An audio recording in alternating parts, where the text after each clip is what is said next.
The shock we get when we touch a doorknob. The trick we can do with balloon to make our head stick to it. Or of course the lightning strike. They all are governed by the same principle, static electricity. Static electricity occurs when an object obtains a net amount of positive or negative electric charge, creating an imbalance that wants to be returned to equilibrium. Metals that are conductors like copper let free electrons move freely throughout the solid, while insulators like wood hold on to them tightly, limiting their flow. But what causes these charged particles to move around? And the answer is the imbalance of electric charge when some part of an object has a different number of free electrons than another part.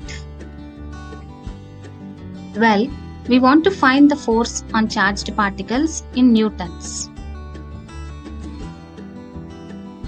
So, we first need to measure the charge Q in coulombs. The charge of a single electron is 1.6 into 10 power minus 19 coulombs. This value is known as the elementary charge E. That means the number of electrons in 1 coulomb of charge are 6.24 into 10 power 18. Now that we have a way to measure charge, we can calculate the force between the particles. Force between two charged particles is equal to the product of the two charges divided by the square of the distance between them. Here, distance is squared because it's just like in gravitation, when the distance between objects doubles, the force between them reduces. And also as in gravitation, this force has its own proportionality constant K. Its value depends on the medium that surrounds the charges. And the constant K value is 9 times 10 to the power 9 Newton meter square per coulomb square.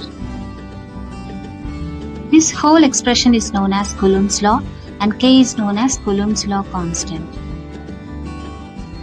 Gravitation and electrostatic forces work in totally different ways, of course.